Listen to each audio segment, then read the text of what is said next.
Hello friends, good morning. आइए आज हम लोग इजराइल और ईरान के बीच संघर्ष की ऐतिहासिकता पर चर्चा करते हैं। किस तरीके से ईरान और इजराइल ऐतिहासिक संघर्ष उत्पन्न हुआ। ईरान और इजराइल के बीच संघर्ष सीधा पारंपरिक युद्ध नहीं रहा है, बल्कि आरंभ से ही वैचारिक, रणनीतिक और प्रॉक्सी टकराव के रूप में उत्पन्न होता रहा है। अगर हम इसे बेहतर तरीके से समझें तो हमें कुछ इतिहास के पन्नों पर जाना होगा और 1948 से लेकर के और अब तक की कहानी को क्रमबद्ध तरीके से हमें समझना होगा। 1948 से लेकर के 1979 तक ईरान और इजराइल के बीच में अच्छा सहयोग रहा। 1948 में इजराइल के निर्माण के बाद से ही ईरान ने इजराइल के डिफेक्टो शासन को मान्यता प्रदान कर दी। मोहम्मद रजा शाह पहलवी के समय दोनों देशों के बीच व्यापार, खुफिया सहयोग, तेल आपूर्ति जैसे संबंध मजबूत हुए। दोनों का साझा लक्ष्य अरब राष्ट्रवाद और सोवियत प्रभाव को संतुलित करना था। इस तरीके से 1979 तक दोनों के बीच सहयोग बहुत अच्छे रहे। 1979 में एक अलग युग की शुरुआत हुई। ईरान में 1979 में ईरानियन रिवॉल्यूशन हुआ और ईरान की स्थिति पूरी तरीके से बदल गई। आयातुल्ला रोहिल्ला खोमैनी, इन्होंने इजराइल को एक गैर कानूनी राज्य घोषित किया, यहां तक कि एक शत्रु राज्य की संज्ञा इन्होंने प्रदान कर दी। यहीं से दोनों देशों के बीच में वैचारिक दुश्मनी की शुरुआत आरंभ हुई और यह चलती रही। कई बार इजराइल को समाप्त करने के लिए ईरान ने कसम खाई और ईरान को समाप्त करने के लिए इजराइल ने कसम खाई। यह दौर आरंभ हुआ। 1980 और 2000 के बीच में ईरान और इजराइल के बीच में प्रॉक्सी युद्ध हुआ। इस प्रॉक्सी युद्ध में ईरान ने हिजबुल्ला का समर्थन किया और हमास का समर्थन किया। सीरिया में, लेबनान में हिजबुल्ला संगठन था, इसका समर्थन किया और फिलिस्तीन में हमास का समर्थन इजराइल के विरोध में करना शुरू किया। इस दौरान आप देखिए ईरान और इराक के बीच में युद्ध भी चल रहा था। 1980 से लेकर के और 88 के बीच में ईरान इराक युद्ध हुआ और इस युद्ध के दौरान गोपनीय तरीके से ईरान ने अपने परमाणु कार्यक्रम को भी आरंभ किया।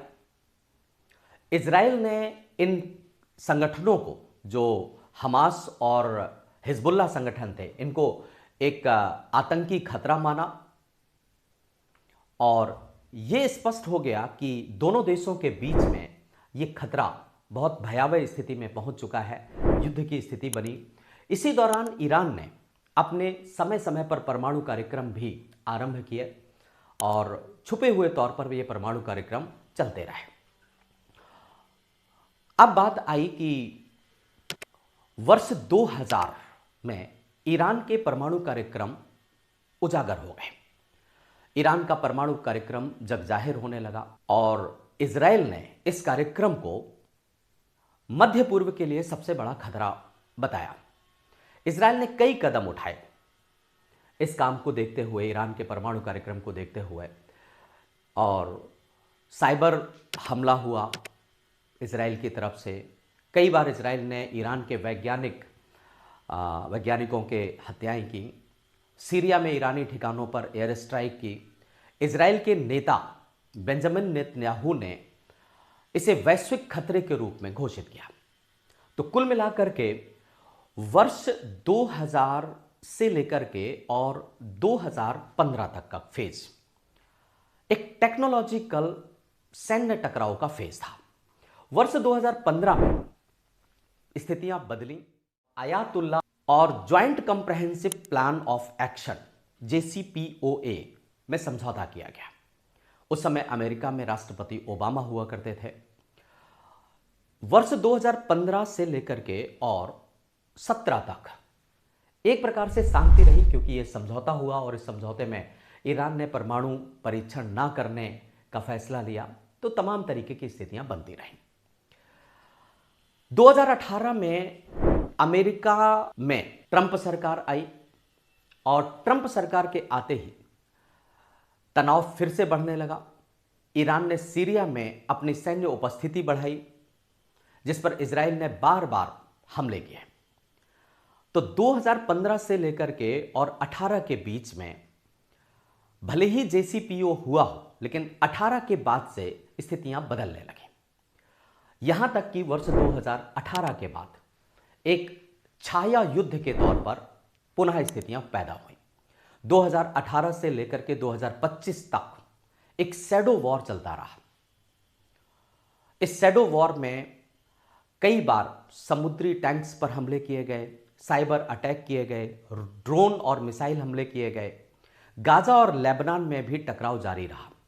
धीरे धीरे यह संघर्ष एक मल्टी डायमेंशनल वॉर की तरफ बढ़ने लगा और फाइनली वर्ष 2026 में एक सक्रिय युद्ध में तब्दील हो गया।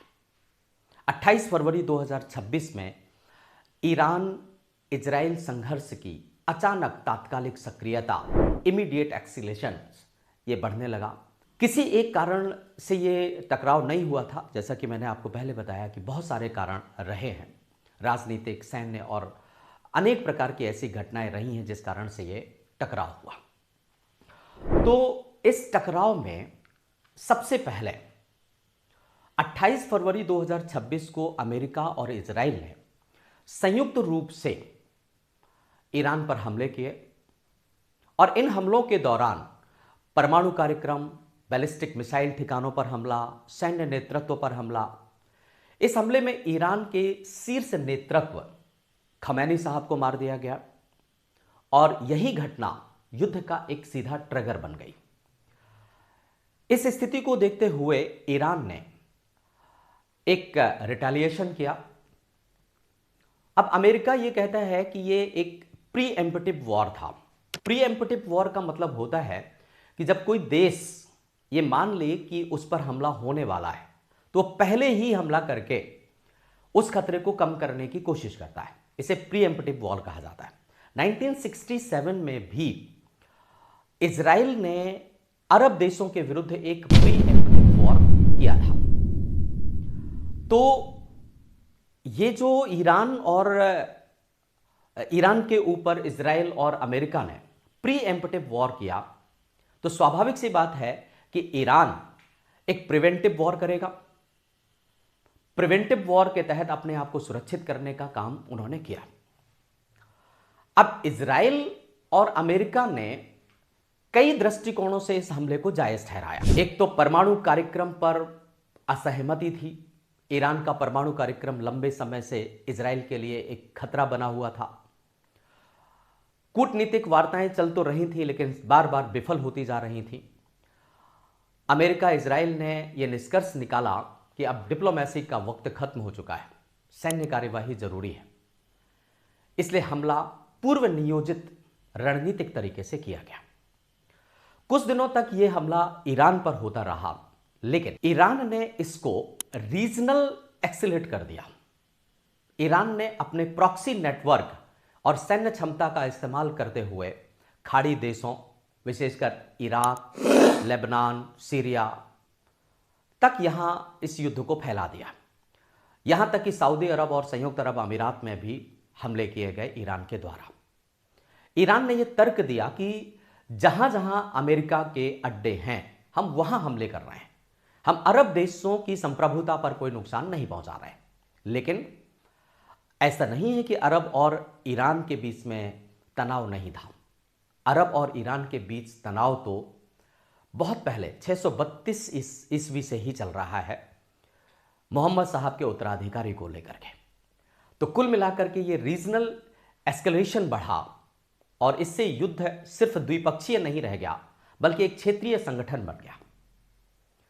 यह क्षेत्रीय संगठन तब और ज्यादा भयावह हो गया जब ईरान ने स्ट्रेट ऑफ हॉर्मुज से जहाजों के आने जाने पर रोक लगा दी। ईरान ने स्ट्रेट ऑफ हॉर्मुज से जाने वाले तेल टैंकर्स को रोक दिया।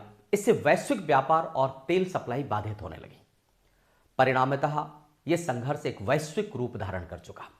तो जहां युद्ध आरंभ हुआ था इजराइल और अमेरिका ईरान के बीच, कुछ ही वक्त में यह क्षेत्रीय हो गया, और जब जहाजों के आवागमन को रोक दिया गया तो यह युद्ध वैश्विक हो गया। मतलब कहने का कि जो फरवरी 2026 में अचानक हमला किया गया था, यह एक अचानक विस्फोट नहीं था, बल्कि इसकी पृष्ठभूमि पहले से ही तैयार की जा रही थी। वर्ष 2024-25 में मिसाइल हमले और टकराव हुआ। 2025 का एक 12 डे वॉर हुआ। जनवरी 2026 में ईरान में आंतरिक संकट और दमन किया गया। उस ईरान में होने वाले आंतरिक संकट का अमेरिका के द्वारा सहयोग किया गया, प्रेरित किया गया। इन सब परिस्थितियों ने ईरान और अमेरिका के बीच संघर्ष को बढ़ा दिया, और यह संघर्ष अभी भी विद्यमान है। हालांकि आप देख रहे हैं कि कल हॉर्मुज से पेट्रोलियम जहाज़ों के आवागमन को ईरान के द्वारा छूट दे दी गई है, और ये कहा गया है कि जब तक सीज फायर चलता है तब तक ये स्थिति बनी रहेगी। लेकिन अब बात आती है कि क्या ये सीज फायर वास्तव में टिकेगा या नहीं। इस पर हम एक और आगे बात करेंगे। Thank you very much.